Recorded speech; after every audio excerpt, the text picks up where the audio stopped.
Good evening and welcome to the iGPFun Super Formula Lights League. Round 9 of the championship takes us to the Magny Cours circuit near Nevers for the latest chapter in this series. I'm Tom Cairns in the commentary position. Alongside me is Dean Biggles, who'll be with me for the next hour to analyse the action that's happening here. We're into the closing minutes of qualifying that will determine the grid for this 33-lap race here in the centre of France, or central France it is, near the areas of where Lyon is. This is the calendar. We've been to Suzuka, we've been to Portimao, then it's Road America, Hungaroring, Motegi, Hockenheim, Phillip Island, and Nürburgring. Tonight is Magny Cours. We head to Silverstone in 7 days' time, then it's off to Bathurst in Mount Panorama on June the 1st, and we conclude the season at Spa on June the 8th. Here are the championship standings at the latest chapter of the season. Tony Jimenez leading the way on 335 points. He's ahead of Denny Corney, who's on 292. Then it's Maxim Fitz in third on 275. Rob Widray in fourth on 270. Then it's Ludovic Ranson in fifth on 259, followed by Bahindin Ayen on 253. Luca Ferrani seventh on 250. Then it's Jakub Olszewski in eighth. Mehmet Taski in ninth, and Andy Flint running out the top 10. Scott Taylor 11th, followed by Eddie Amos, Imon Fessi in 13, followed by Adam Talsma, with Amal Younes running out the top 15 drivers there. And that's all the settings we'll give to you for now. It has taken into consideration of the drop scores up to this point, although I don't think it actually has considered the drop scores at this point in the season, but there will be 2 drop scores at the end of the championship, so a maximum of 10 will be applied to each driver's score by the season's end. Coming towards the conclusion of qualifying, Jesper Sandström is top of the timing pages with his strong performances so far, although it seems that the timing page is glitching a little bit at our end, but it is Sandström who's top of the charts. And we'll introduce Dean Biggles, who's been waiting patiently. Dean, good evening. How are you? Good evening. I am splendid, thank you very much. Splendid to be back in France. Splendid to be racing once again here at the iGPFun Racing League here with the closing stages that we're getting more deeper into the championship, and of course deeper into those drivers that can afford to make mistakes this far now. You've got to get those points. You've got to be Mr. Consistent. Absolutely so, and not long left to go in the championship. Just on the briefing for tonight in regards to when drivers can start doing active overtakes on the first lap. It's on the exit of turn 3, otherwise known as the right sweeping estuarial hairpin. So once you exit out of there, that's when you can start overtaking on the run down towards the Adelaide hairpin. Really looking forward to this one, actually. This Magny Cours circuit that has been around, this configuration anyway, since 2003. The Lycée section was reprofiled back then, which has helped provide genuine overtakes, not to mention Rubens Barrichello's last gasp overtake on Jarno Trulli on the last lap of the 2004 French Grand Prix, which was the beginning of the end of Jarno Trulli's time within the Renault team before he moved on to Toyota, where he spent a lot of his career at, and picked up a few podiums here and there with them, which were the rare highlights for the Japanese manufacturer. What are you looking out for here, Dean? Because the drivers clearly have got a good feel of this circuit. I'd like to think so anyway. Magny Cours is an old-school circuit, like a lot of the rest. As you see, the track conditions, it seems as though it's 28 degrees track temperature of the circuit, 19 degrees air temperature. What are you looking out for here this evening?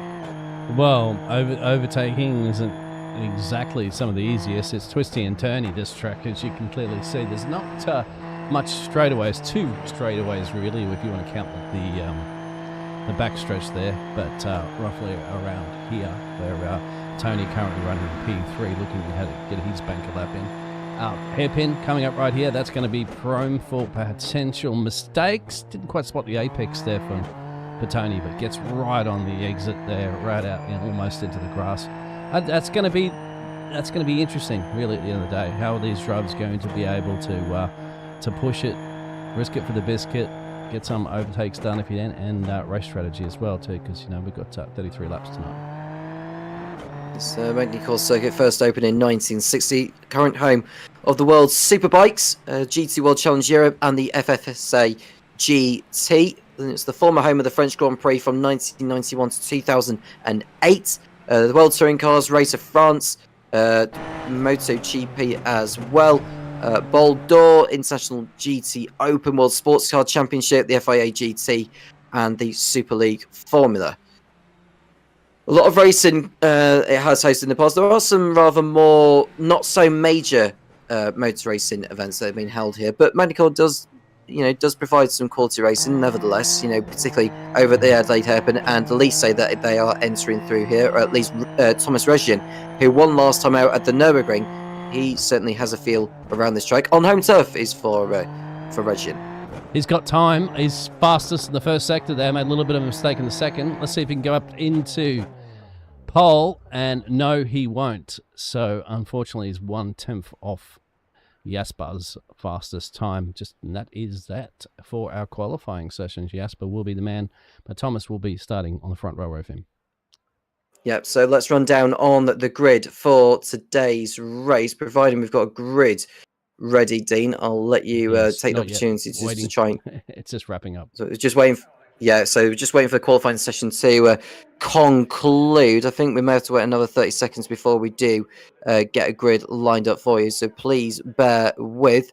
But Tony Jimenez, who's already picked up 3 wins, 3 third places, 2 seconds, and a 5th this season. Mr. Consistency himself, looking good for a championship at this rate, with 4 races to go, including this one, to conclude the championship. A lot of brilliant circuits of which this series has been going to. No confirmation of what the season 3 calendar is going to be like yet, but following the last championship round of the season, there is a Formula Given event taking place on the 15th of June, so do tune in for that particular charity event come the middle of June, which is on the same weekend as the 24 Hours of Le Mans, believe it or not. Oh. So what a weekend. Yes, that is it. Yeah, a weekend of racing. Yes, a big weekend of the year. The 24 Hours of Le Mans. Right, we should have a grid ready, Dean. So let's run down on who is lined up where. Jesper Sandström on pole ahead of Thomas Reggian. Alongside it's Tony Jimenez, the championship leader, ahead of Jakub Owsiewski. Then it's Brad Fullegar in 5th ahead of Stefan Dodderer. Matthias Rosito and Eunice Amel on row 4, followed by Simon Fessy and Rob Ridgway rounding out the top 10. It's Alexis de Klerk and Krish Patel on row 6, followed by Maxim Victus and Bahidin Ayan. Denny Cornu and Kuchi Ito on row 8, followed by Scott Taylor and Andrei Vazkowski. Mehmet Taski and Francois Brandet in 19th and 20th. Patrick Williams and Eddie Omos on next, followed by Ngayan and Clark Williams. Dwayne Arroyo and Adam Telsmer on row 13. Oscar Artananu and Matthew Gracie. And at the back, we've got Allard van der Hoven and Kevin Byland, providing he actually does make the start. We've got about a minute to go at most before lights do go out, Dean. What are you looking out for on the first lap? Because Sandström knows what he needs to do. Reggian, who won last time out, not genuinely in the championship fight. Sandström has got everything to gain if he's to, essentially defend his title. Yeah, well, that's exactly right. You've got to just try to keep it clean. It is going to be, it's a longish race, so, you've got to just take it easy, try to do it. And you got to keep it out for Tony Jimenez. He's sometimes happy to just finish back in 2nd, 3rd place, whatever, because he knows he's got the championship lead, and he's just got to keep his Spaniard SRP Racing entry clean. Just to correct myself, it's Lee Aberdeen who won the championship last season, not Jesper Sandström, but Sandström is one of the favourites to take victory here today. He knows what he needs to do, knows this championship well, he knows the car very well from the back of his own hand, safe to speak. But we are gearing up for racing here at Magny Cours. Sandström, can he get off the line ahead of Reggian nice and sweetly? The lights are coming on now, and we are ready to go here at Magny Cours. 1 light, 2, 3, 4, and 5. Lights are on. Lights off. Go at Magny Cours. Sandström nicely done at the start from the grid spot he was in, ahead of Thomas Reggian. It's Tony Jimenez in 3rd place, followed by Jakub Owsiewski. There's Stefan Dodderer, who's lost ground, and there's an incident, and many cars involved on the approach to Estoril, and it looks like we've got 2 cars at least already out, Dean. Yep, just like that, isn't it? There was that shenanigans that occurred at the moment. It looks like Eufus there, Stefan might have been involved as well too. We'll see, and Adam, but we're going to keep an eye on the challenge for the lead at the moment. That is Regin going around the outside of Sandstrom into the Adelaide hairpin. Sandstrom holding off for the time being. Regin fighting back. There's no way through as they come towards one of the chicanes of the lap. That's the Nürburgring chicane that they've just gone through there. I think that's reminiscent of the old Castrol S that they used to go around the first couple of corners of Nürburgring before that particular section was reprofiled. Heading out of the hairpin and now towards the Imola chicane before they get to the right-hander of the Chateau. And it'll be Lise to round out the lap, and it's like a quick right-left chicane that leads on to the pit straight. So Sandstrom leads, Regin is second, it's Jimenez in third place, Ozuvsky, Bulligar is in fifth place, had a Fessy, Rosito, Ridgway, de Klerk, and Patel. 4 French drivers are inside the top 9 positions. Yeah, it's been a bit, you'd hope so for the home crowd, having an advantage. They've been working together for quite well so far throughout this league. We're seeing Tasky heading down in the pit road, it looks like, as well too. So I think at least it's coming off the timing tower as they're sorting themselves out. A big fight happening here at the moment, isn't it? Just behind Maxi on the back there of Krish Patel there for the Ridgeway Racing astronauts versus the Ridgeway Racing setups entries. We've got more drivers in the pit lane. It looks like Mehmet Tasky picked up damage on that first lap, as did Scott Taylor, hence why they're both in the pit lane. I think Clark Williams, who was another one of those that got caught up in that first lap mayhem, he's out of the race, as is Stefan Dodder and Yunus Amal.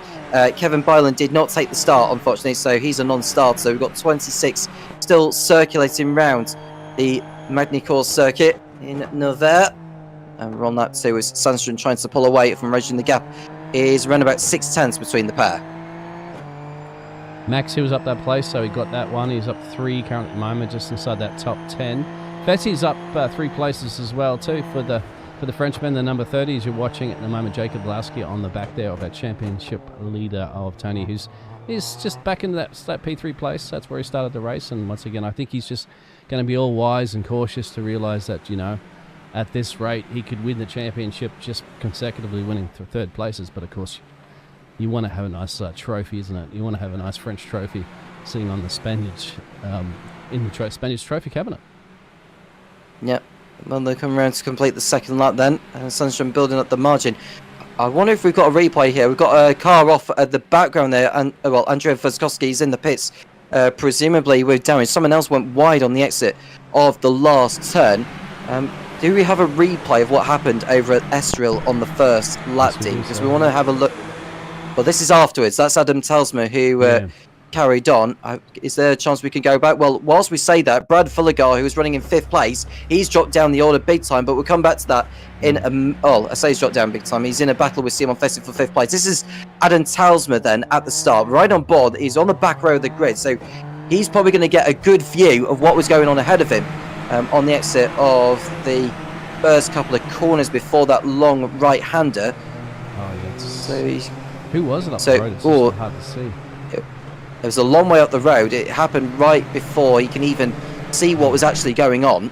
So he could well maybe need another angle. But Alexis de Klerk behind Rob Widgway for 8th position as they kick up a little bit of turbulent air. It looks like a bit of turbulent air as they go through Imola. Now this is Chateau, where we're not expecting to see overtakes happening here. But if you get a good exit out of here towards the right-hander of Lise, then that is top-notch overtaking there. That's what it's designed for when it was re-profiled all those years back. And another lap completes and a new fast lap of the race from Jesper Sandstrom. Just trying to see where there it is. Oh. Yeah, so that must be, as Rosito takes evasive action, that must have been, I'm sure that was Yunus Amal who got caught up in that, as did Stefan Dodero. We didn't quite see which cars. Yeah, this is Amal. Ooh. He gets collected. So there was already someone spinning there. That must have been Stefan Dodero that spun round and took Amal with him. Yeah. Yeah. That's exactly right. Good call. Back to the live pictures, because we do have a bit of an action. French, somebody's off the side of the track there. I'm quite sure. I think that's a back marker. Oh, yeah. I think it was a back marker. Scott Taylor was the one that was just getting out of the way of the leaders, and someone else has dropped down the yard. Max Invictus has got caught up in some form of shenanigans. We'll go to that in a moment. But Simon Fessi's holding on ahead of Brad Villagar and Mateus Rosito for position. That is for 5th place. Yakudovsky holding firm in 4th place. I can say the top 4 are unchanged from where they were on the grid as Bahinden Ian loses a couple of positions. I wonder who got caught up in the incident between him and Max Invictus, because Invictus was close to him on circuit. So we may be able to see what exactly had been going on. This is Invictus heading towards the Adelaide hairpin. And we could well see Ian go for the move that just wasn't quite there. Oh, that's Invictus shutting the door too late. Yeah. I think Ian was entitled to go for it. Yeah, that's terminal damage to... And yeah, another car going off ahead of him. That would have been Scott Taylor getting out of the way. Ian in the pits for repairs, and his race is heavily compromised. Yeah, a little too early to be going for bold grade moves like that, because you've got to be looking back going, there's still 29 laps going in this race, and unfortunately for them, there's not 29 laps going if you can't get those cars fixed. So you kind of got to think of the bigger picture here, don't you, sometimes? But I think they're all taking that Ayrton Senna quote a little too literally with the IFGAP car. I can tell you that Rosito's lost a couple of positions. I don't know what happened to him, but he's down the order a little bit now. Eddie Amos losing a position almost at the expense of Patrick Williams, who's sending one to the outside, but to no avail. Behind Patrick Williams is another of the French drivers in the field. That is Nguyen, waiting to pounce there.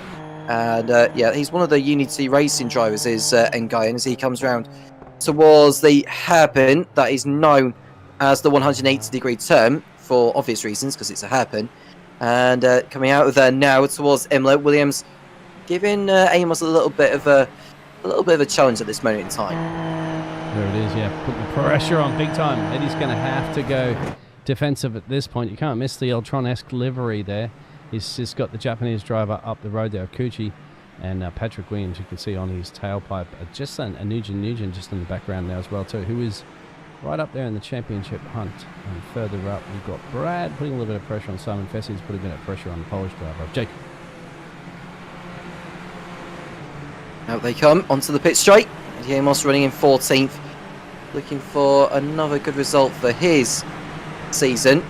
And he's got Williams right behind as they come towards Estoril once more. A few more greens being posted by the drivers, so they're continuing to get a feel of this racetrack. Andrei Voskovsky, who came in for repairs, is down in 21st place. Behind Ian is now in 24th, just over 4 seconds off Merit Taski, who was another one of those who had to pit in for repairs. And now we're looking at Rob Ridgway, and well, that's Simon Fessy ahead of him, but behind Ridgway is the Irishman Brad Fulligar, who is giving him a run for his money at this moment in time.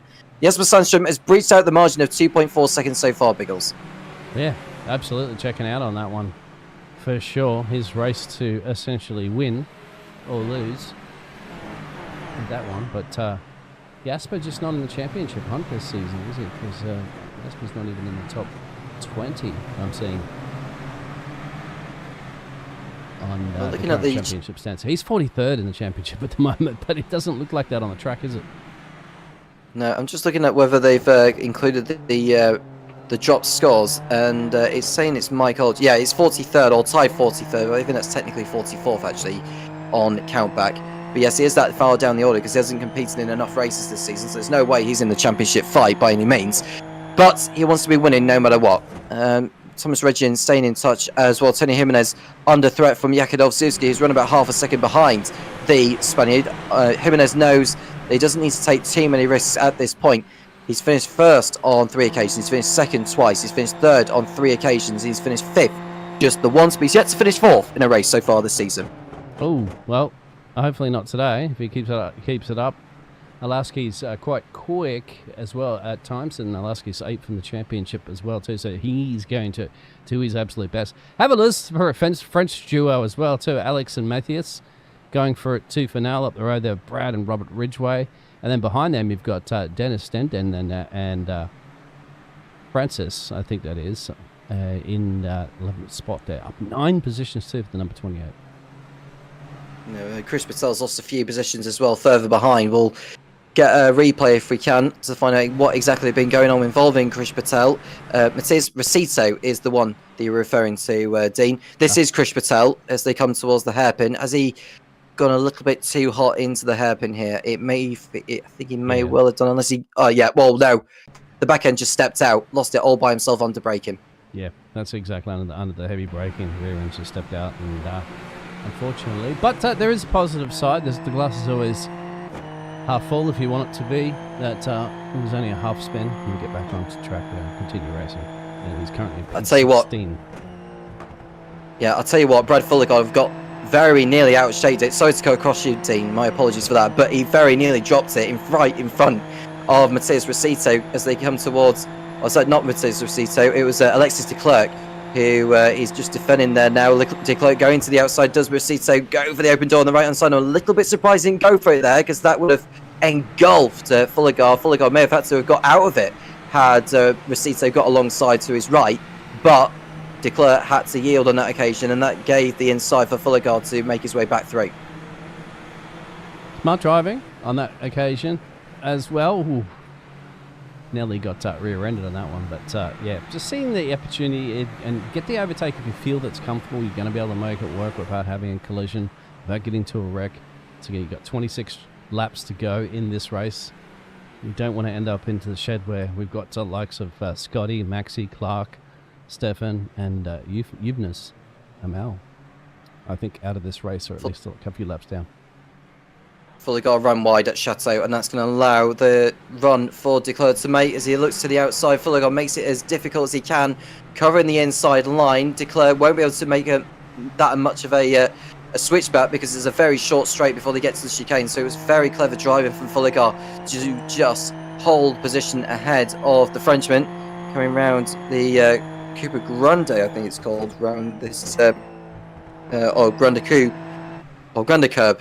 It's a French spelling of it. That's where I'm perhaps maybe going wrong with that. This is the Gulf Straight, though, that they are going through. There is a kink included, hence why it may be regarded as turn 4, even though it's just more of a kink rather than the corner itself. But it is quite a long straight on the exit of the Estral hairpin all the way down to Adelaide.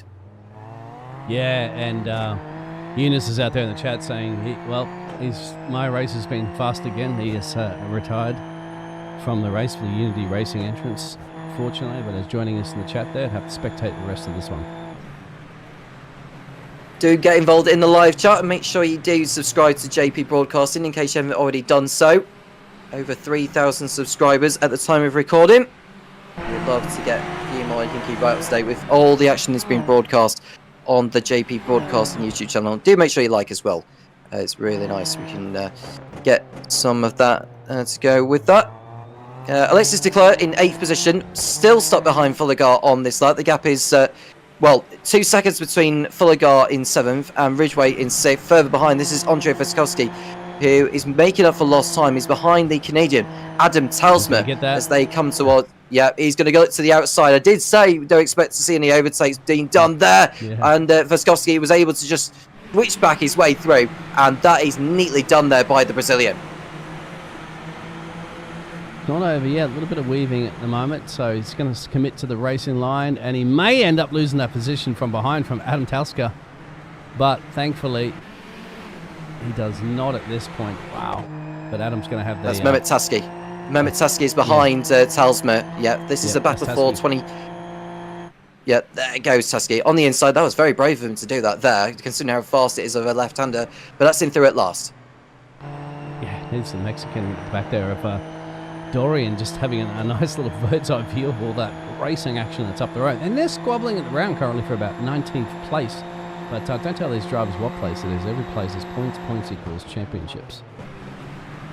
Well, there goes Arroyo on the brakes. Does he get the car so down? He does. Nicely done. That's another position loss for Adam Talsma, who's not having the best time of it so far. Now he's got to watch for Bahindid Ayan, who was one of those had to come in for repairs not too long ago.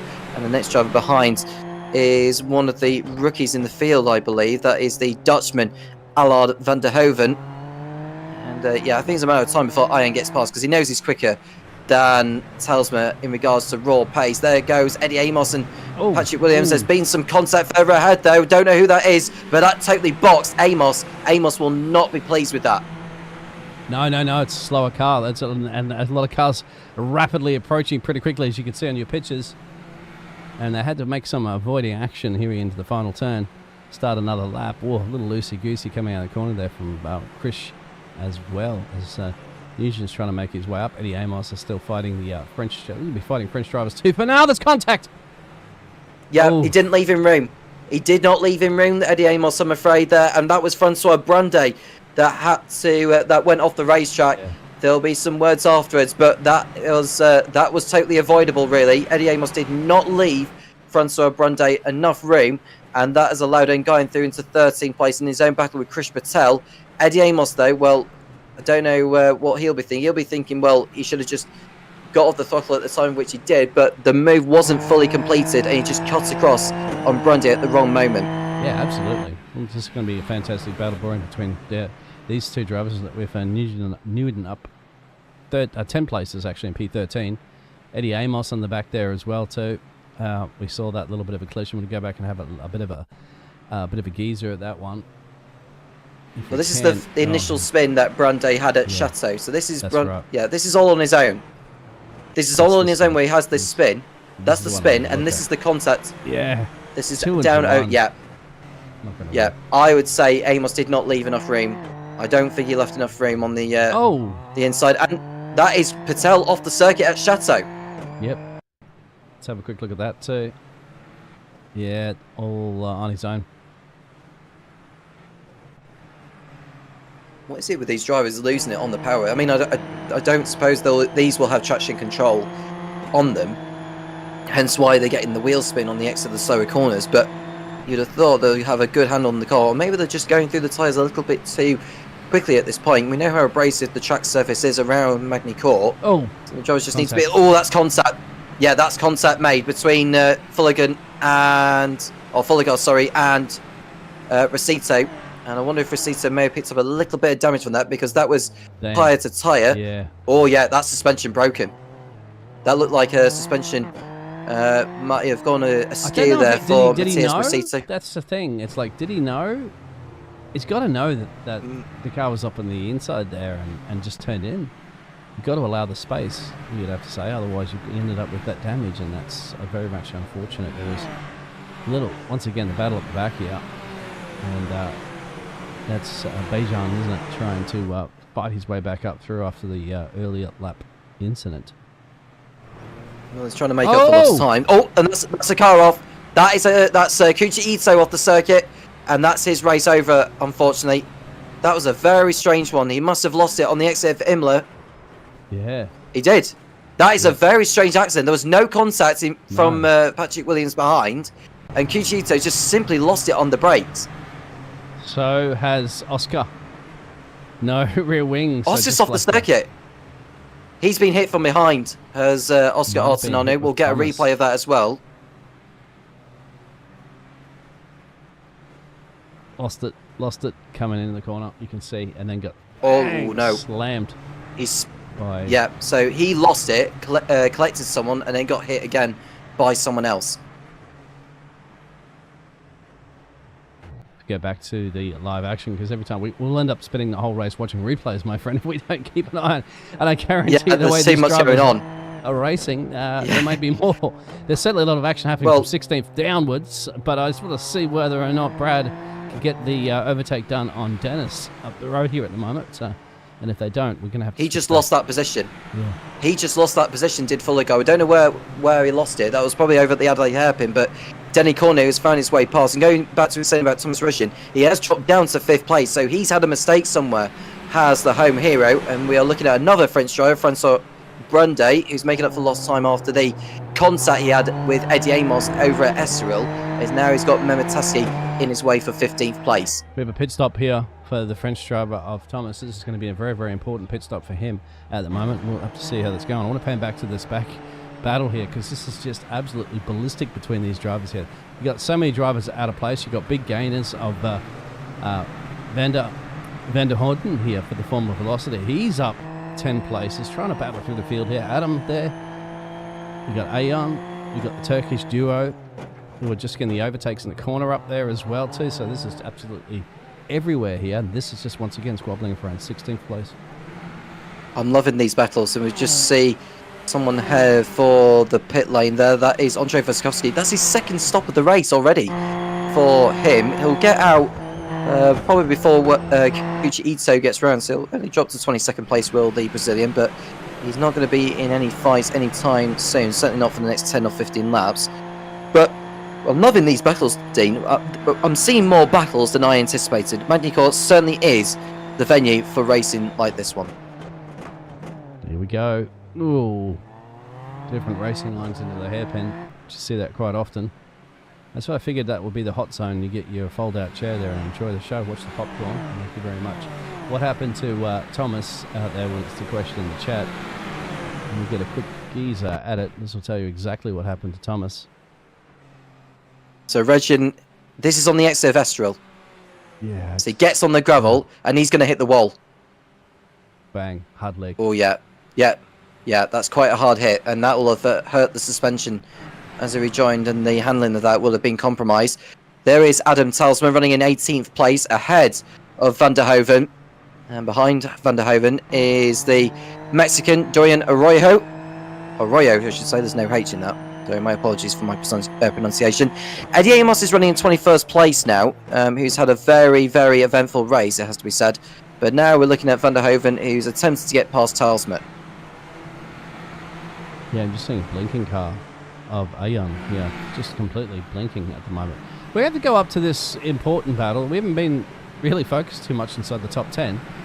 But Simon Fessie's slowly been creeping in Tony in that P3 position, whilst the rest of the field up there, Jacob Alowski and Jesper Sandstrom, have just gone, checked out of this race. We'll see how that pans out. Simon Fessie started 9th on the grid, is up to 4. Rob Widgway, who's 5th, started 10th. Alex Sequoia, who is 6th, started 11th. And Denny Cornu, who started 15th, is up to 7th place. A lot of brilliant racecraft being done by a number of the drivers. Regin is down to 11th position. He came in for repairs, but he's back out on circuit now. Still within a genuine chance of finishing inside the top 10, though. There's Rosito and Patrick. No, actually, it was Rosito and Brad. It's Fulligar. Yeah, it's Fulligar who's ahead of Rosito. We have the last corner to begin another lap.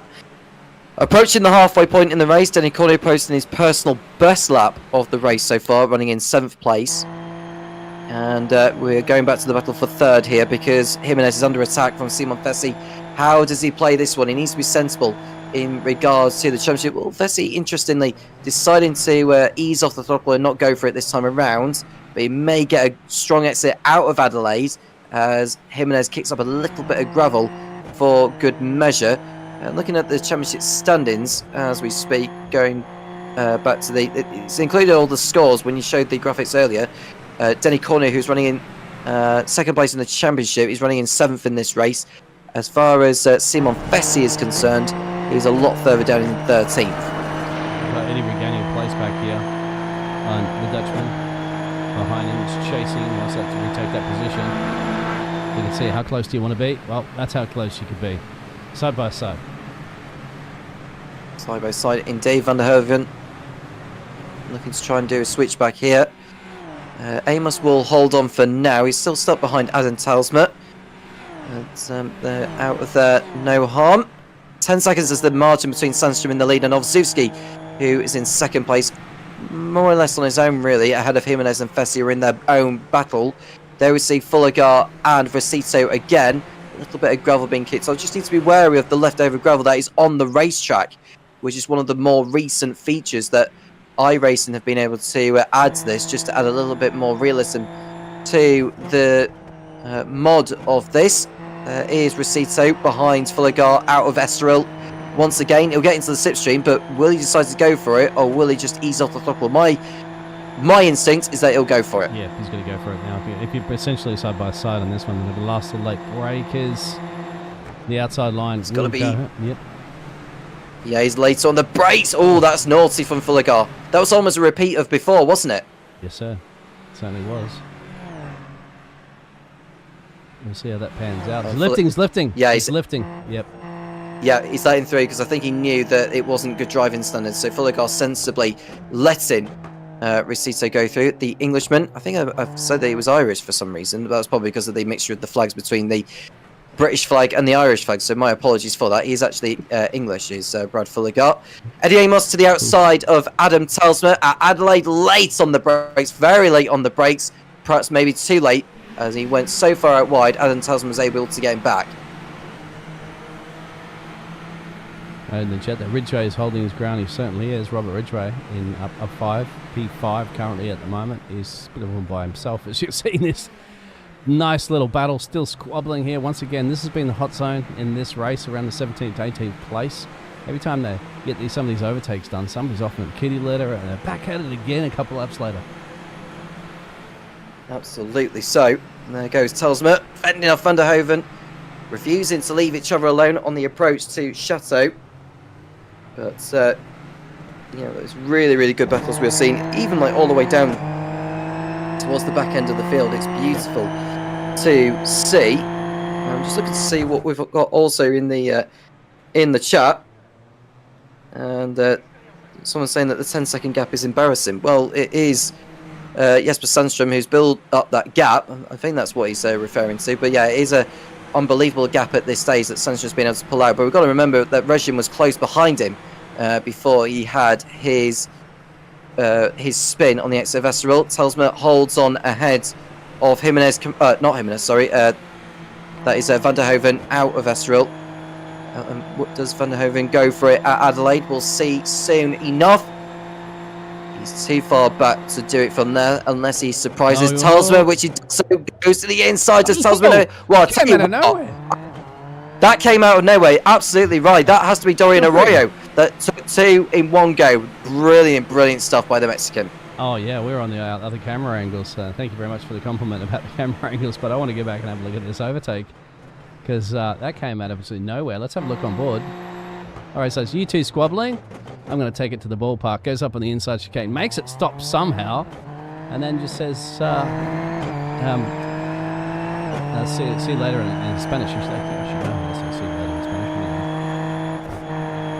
Well, no, it's au revoir in French. Good night. Yep.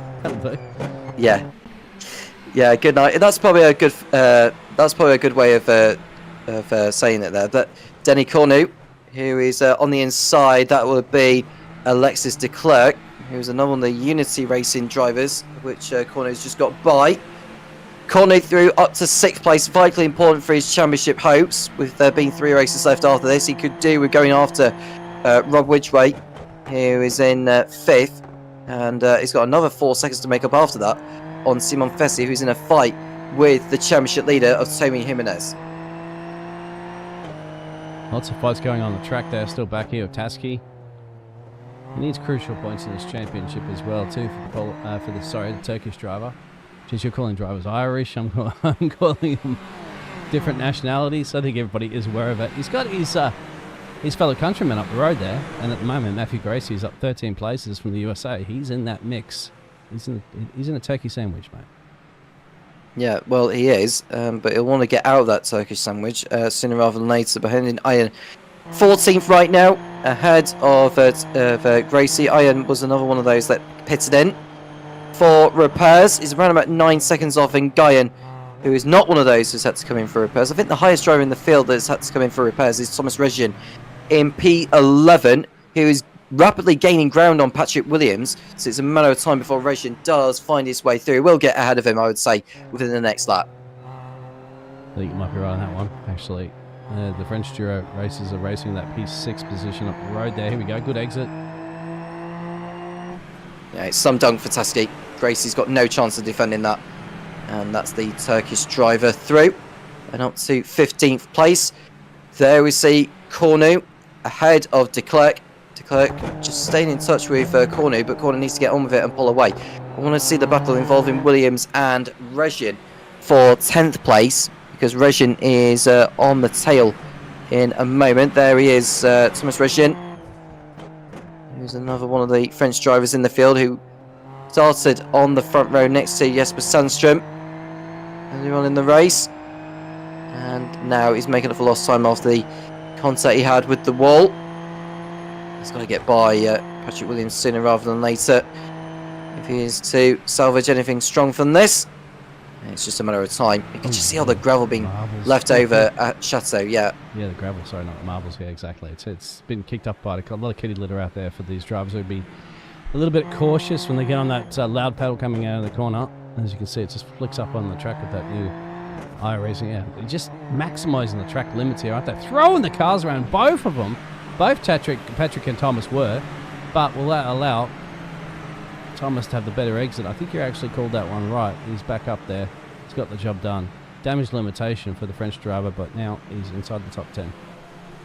Yeah, he's got 9 seconds to make up on Brad Fullergart. Next, so we'll go to the battle for third place. This is Jimenez, still ahead of Fessy. Jimenez is running about 2 seconds off Jakub Olszewski, who is he's got no one to really fight with right now. He's probably one of the few who has had no one to fight with, along with Jesper Sandström, who's absolutely dominating proceedings in the lead. But this is the closest battle we've got for the time being. Yeah, these two are just out of Jimenez again. They just like that toe. We've seen that all season long. They do a switcheroo. Doesn't really see if they got the pace to get the car up the road. It's kind of like that Ferrari situation that we had, didn't we, in Miami a few weeks back, when you allow the so-called faster car through and they just can't break the slipstream from the previous car, and then they just end up running around chasing each other for the remainder of the race. Declerc not going for it on corner. He's almost like he's dragging him with him. Yeah. As they come towards. There is that's Declerc getting a little bit out. So I think Rosito further behind put a wheel on the grass before the final chicane of the lap, and now they're heading towards Estoril, and Cornwell is right up close. So that's a back marker. That's a back marker that they're going past. Yeah. Is that Scott Taylor that they're trying to get through? New fast stop of the race, by the way, from Thomas Roshan in P10. Yeah, now he's got clear air. Now, they're both going to get past there using the slipstream as much as possible. If you notice on that one. Spotting the apex, Alex got a good exit out of the corner. And take care of the tyres too as well. So you'll be running out using that track limits, and you're going to just burn through them. Still nothing Simon Fessy can do currently at the moment about Tony in that P3 position, and just to let everybody know, yes, this man's leading the race currently at the moment, and has been leading it from the first lap. Well, he had a little bit of a battle, didn't he, earlier, so he might have just had a nose a little shy of in the lead for a couple of corners, but not doing too problems for him at the moment there, Jesper. There's Jacob as well. I haven't seen too much of him in that, running at 2 positions up, currently running in P2, so that's shenanigans on the first lap. Tony, we have seen a little bit. Robert Ridgway, there he is. He's just had a lonely race all by himself in that P5 position. Yeah, he's had no one to fight with at this moment in time. Robert Ridgway, as they come out of the last corner again, the 2 Unity Racing drivers. Oh no, this is separate. So this is Matthew. Yeah, this is Matthew Gracie. He had a spin at the Adelaide hairpin. He's probably done something similar. Maybe, he's taken a tight line, and the car just wouldn't stop. You've got the beep beep. Oh, and then see what's happened. This has also caused the Dutch driver. He may have seen that. Hang on. Oh, he's got a problem. Steering's broken. He's got a suspension issue as Gracie, hence why the car just wouldn't slow down. This is Van der Hoven, who spun in avoidance. I don't know whether he got put off. Yeah, lots of just got too hot on the brakes and spun round. But at least he's kept going. Unlike Gracie will be in the pits, because I don't know what on earth has happened with his steering there, but that looked very, very abnormal, didn't it? Yeah. Going some sort of technical issue, maybe your family pet jumped on the lap or something like that, just about to go in a braking point, or somebody's yanked a cable out. All sorts of shenanigans that can go on. Home technical issues, of course, from a computer's perspective rather than a technical car issue, but that adds more realism, I have to say, to the situation. Or sometimes, like with my screen as well, too, for this Samsung ultra-wide gaming monitor. Jacob's gone off the track somewhere. Oh, yeah, he's had a spin, last corner, and he's lost second place to Tony Jimenez and third to Simon Fessy. Go back and have a look at what happens. The Polish driver's come too deep into the final chicane, hasn't he? Yes, and they'll go zooming on by, boom, boom. He patiently waits for him, good call, and then gets on the power there, tries to slip off all that kitty litter offered to it, and then back into the P4 position. So, but it's changing at the front here, perhaps now. because Simon Fessy is putting that pressure on a championship leader after they might have had to lift off a little bit, wouldn't they, to avoid Jacob's spin there. So it's brought him even closer into the battle. Yeah, well, the upward of Zubski's spin has allowed Fessy to get alongside Jimenez into the Adelaide hairpin. And Fessy is now finally through into second place. I will say for Olszewski, he was lucky that there was all that grass there on the outside, because on another day that would have been him into the wall and going all the way around the circuit before needing to come in for repairs. Like we've seen a number of drivers do. But finally at last, Fessy is due ahead of Jimenez after being stuck behind for so long. The gap between Sandstrom in the lead and Fessy in second place coming up to 16 seconds. And this is the overtake. Oh, you saw I think Jimenez just left the door open. Yeah. He left the door open on the inside. That was far too generous of the amount of room that Jimenez left there for Fessy to go past. And Fessy said thank you very much. He's loving those P3s, and he's on the cards to get another one. 9 laps to go now. Some Fessy's up the road, so he's just put the power down. Once again, I think Tony's just happy at this point, or complacent. I wouldn't say happy, but complacent to take that P3 and just get a chunk of change of more points in the championship over his closest rivals. To correct myself from earlier, it's 3 second places, not 3 third places. He has had a third place this season. That came at the Hungaroring, but other than that, it's been 3 wins, 3 second places, a third and a fifth for Tony Jimenez, and it looks like he's on course for his second third place finish of the season, depending on what happens from here on in. Russian is closing in on Fulligar, who's chasing after Recito for 8th place. De Klerk is still behind Cornu for position, and we're running out of laps now. We've got 9 to go, including the lap we are on. Yeah, you're just wondering at the moment if Reshon can get Brad in that time. I mean, he can do those fastest laps. He did last lap was a 1:29. Only Mathis up the road is doing 29. Brad did a 30, 1 minute 30. So it's still not going to be enough, isn't it, with that gap? We just have to see. Brad's just got to drive the pants off that Ridgeway racing machine that you can see currently in your pictures with the livery.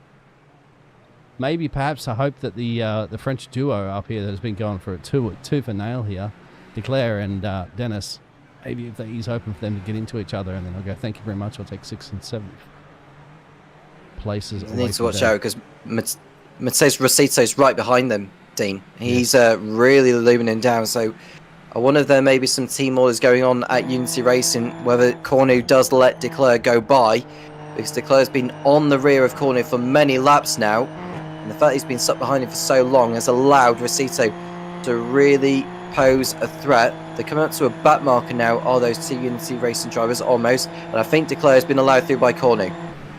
I don't think there's any team orders in the head of these guys all season long. They just race. He's allowed him through. I think that was deliberate from Cornu. Oh, but they come back. Because he knew. Cornu, it's going to come back at this one. They do that. But, yeah, I mean, that's the other French driver at the background who said that's catching them. So, are they going to start playing a team game now? Or is it going to be like Papaya orders? Oh, there's mistake. Oh, he's gone wide.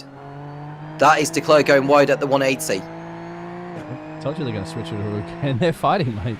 They're absolutely fighting, but they've got to realise that Matthias is behind them and catching rapidly. So this secured 6th and 7th currently at the moment. If they were to work together, might end up dropping a place each. Well, there is a battle still going on between Fessy and Jimenez for 2nd position, but this is the closest battle we can give to you for now. There is Recito running in 9th position behind the 2 Unity Racing cars. Coming out of the last chicane, there is the back marker that stays out of the way. That will be Matthew Gracie, who's been in the pits not too long ago. So we watched these 3 in the battle for P6 head through Estoril. Sensational speed from the nose cam, and a little bit of the gyro of the elevation changes at the track here. He's going to sit there and watch them squabble it out, I'd say, from Atheist for now, Zito. And they will, as you can see, another potential overtake up here. Now, I wonder if they'll be saying au revoir to each other at the end of this race in about 7 laps. Not one left in the race now. Not long to go for Jesper Sandström to take another victory in his iGPFun Super Formula Lights career. He had won earlier in the season at the Hungaroring, and looks set to take victory here in Magny Cours. We've got 3 rounds to go. After this, we head to Silverstone next, followed by Mount Panorama, and then it's Spa for the season finale. There's the formally given event on June the 15th, so do tune in for then. Back to the battle for P6 between De Klerk, Cornu and Rosito. We just got away actually, because there's Williams who's just allowed Patel almost through there. Williams on the inside entering Imola. He allows Patel to go past, and I wonder if Williams made a mistake at the 180D. Yeah, I'm just trying to see. Yes, Patrick Williams has gone off the track somewhere. You were absolutely correct on that one. Well, this is on a previous lap. Yeah, but that's what's bringing back into play. Yeah. There it is. Yeah, it's a spin. Half Well, spin. it's almost a spin. And then It's half a spin, yeah, that's... There, they're the other two. Yep. Not long left. There is Williams is stuck behind Krish Patel in the fight for 11th place. Just outside the top 10 region. Continuing to get the gap down, albeit very, very marginally. Is the Frenchman. Fessi's still ahead of Jimenez. He's dropped back now. It looks like it's a two-way battle between Cornu and Rosito, because Rosito's got by De Klerk at last, and now he sets his sights on Cornu for P6. Going off the track at the moment like that, Patrick, you might be under the pressure there from Nguyen behind there. That's the back marker. He's just passed there. That's going to sort itself out. Maybe the last time we're going to look back here for the Americas drivers of South American driver there of Andrei Brusowski, and the Mexicano driver there of Dorian up the road.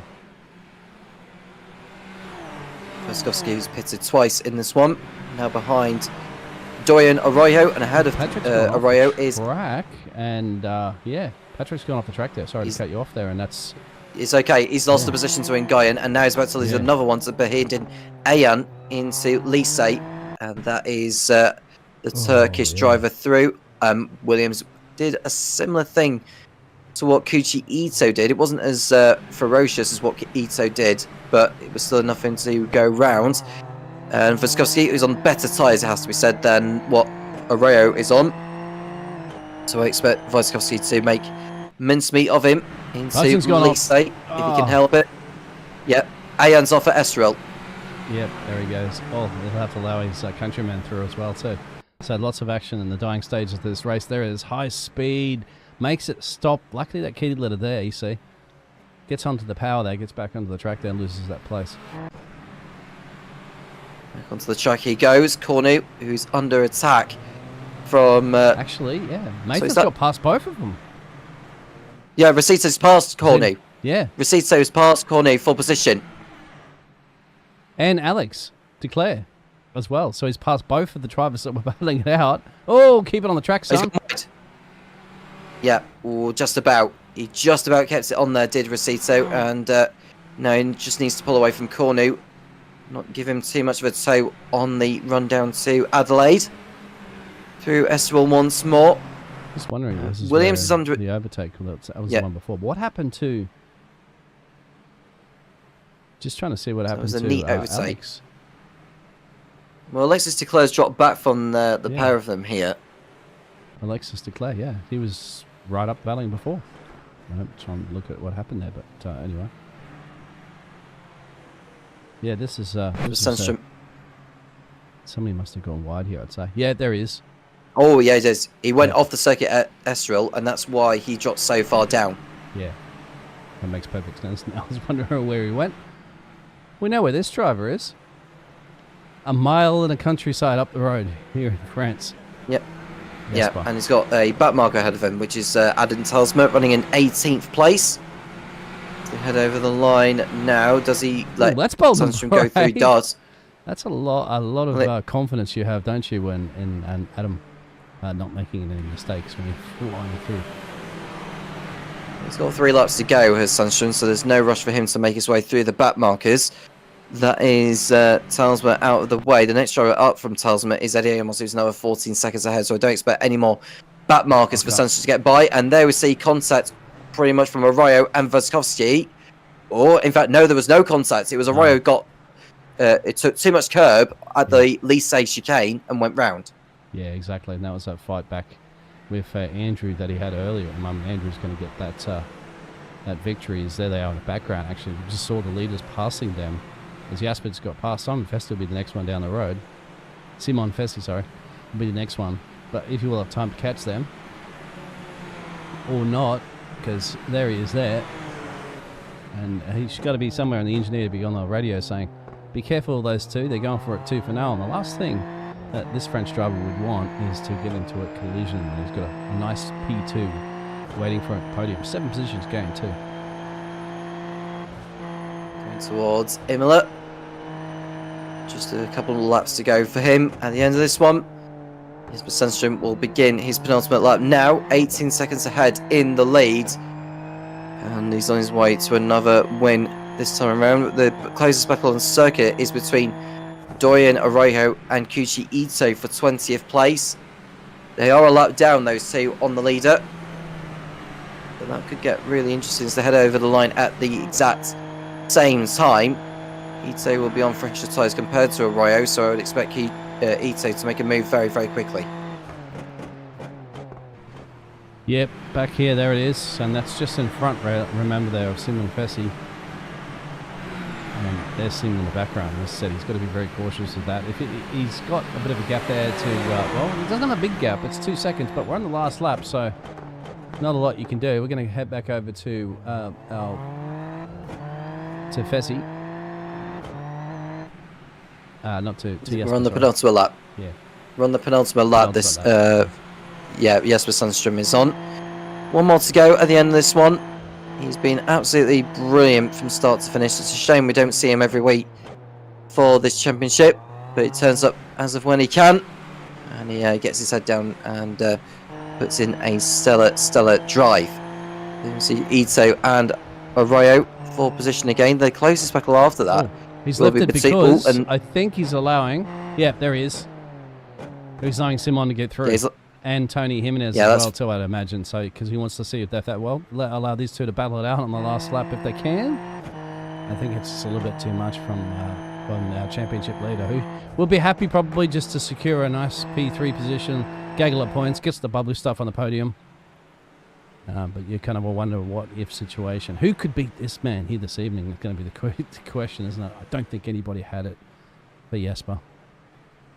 No, and I don't think Thomas Regian would have had the pace to close him down before he had his spin. It's been a superlative drive from Jesper Sandstrom, who has not put a foot wrong. Pure dominance, underlining the talent that he has. In a car like this one, around the 180 for the last time, as he sprints towards his second win of the campaign. Won't help him in the championship. It will help in somewhat, but he's not in the championship fight. He's too many points off with 3 races to go. But he races nevertheless. He enjoys it. And this victory will go into the trophy cabinet as far as his iRacing career, if you want to call it that, is concerned, as well as his CV within iGPFun. Coming towards Lycée for the last time, Jesper Sandstrom has been absolutely unstoppable. He wins in the iGPFun Super Formula Lights at Magny Cours. Super drive from Jesper Sandstrom. Win number 2 of the campaign. Simon Fesi on home turf will hold off the championship leader Tony Jimenez for second place. A much needed result for him. He's already won a couple of times this season. It's another podium to add to that. He takes second. Tony Jimenez in third place for the second time this campaign. He keeps up his run of top 5 finishes this season. He's never finished outside the top 5 this campaign. Robert Widgway is 4th ahead of Jakob Ovsevsky. Don't know what happened to Ovsevsky. He's dropped down to 5th. Rosito 6th. It's Denny Cornu and Alexis Declare in 7th and 8th places. And we go to Brad Fullergart and Thomas Regian, who was only a second behind him at the flag and set the fastest up of the race on the final tour. Chris Patel will hold off Nguyen. Tasky and Williams have been in their own ding-dong battle. I think Williams has had a spin at Chateau again. So Patrick Williams, the American, having a dismal time of it at that particular section of the course. And going 12th behind Chris Patel. And it's the two Turkish drivers of Mehmet Tasky and Bahedin Ayan with Patrick Williams, Eddie Amos, and Francois Brandet completing the finishers outside of those on the lead lap. Between these two and on the final dying stages, Patrick is in front here currently at the moment. Now he's gone, once again, see those marbles out? Also a little bit of a spin from behind as well from Bajan. That's all she wrote on that one. But you can't take it away from Jesper. Got the job done, as somebody said out there. It's embarrassing. Some of those tracks, these drivers just absolutely ace. And that's certainly his track. He's going to drift it all the way around and enjoy that. Let's go over those race results. A super win for Jesper Sundström ahead of Simon Fessi. And it's Tomin Jimenez who completes the podium in third place. Robert Widgway fourth, and it's Jakub Dovzewski in fifth, followed by Matthias Rosito in sixth, Denny Cornu seventh, ahead of Alexis de Klerk, Brad Fulligar, and Thomas Regian rounding out the top 10, who also posted the fast lap of the race. Chris Patel 11th, followed by Nguyen, Mehmet Tasky, and Bahedin Ayan in 13th and 14th, with Patrick Williams in 15th spot after his spin on the final tour. In 16th position, if we go down the rest of the classification, we've got Eddie Amos and Francois Brandet. Andrei Vazkovsky in 18th, followed by Adam Talsma and Dorian Arroyo rounding out the top 20. Kuchi Ito in 21st, and Matthew Gracie and Oscar Artanano. Scott Taylor was 24th, with Maxim Victor's 2 laps down in 25th place. The retirements, we had lost Van der Hoven. We've also lost Stefan Dodderer. We've also lost the likes of Eunice Amel as well. Clark Williams and Kevin Byland, who didn't even take the start of that one. Yeah, for some reason, unfortunately, didn't enjoy that. Tony Jimenez extending his lead at the top of the championship with 3 races today. Dean, good race from your perspective? Oh yeah, it was a cracker. It was a lot more than what I thought it would be. I can't wait to see how we're going to go back to the birthplace of motorsport, really, at Silverstone next week. And of course, you know that I'm going to be camping out there in Mount Panorama for Bathurst, baby, Bathurst. And then, of course, after the excitement of Bathurst, we have to get to more of exciting and another temple of speed, essentially, at Spa. And then, of course, for that Formula Gimme event on June the 15th. What a race we've been treated to. Thank you so much to the drivers for putting on the show tonight, and thank you for those tuning in to watch. Do make sure you like and subscribe to JP Broadcasting and keep up to date with all the races we are showing on the channel, and you won't be able to miss a thing. Dean, thank you so much for joining me in the commentary position, and we'll do it all again in 7 days' time when the iGPFun Super Formula Lights League returns.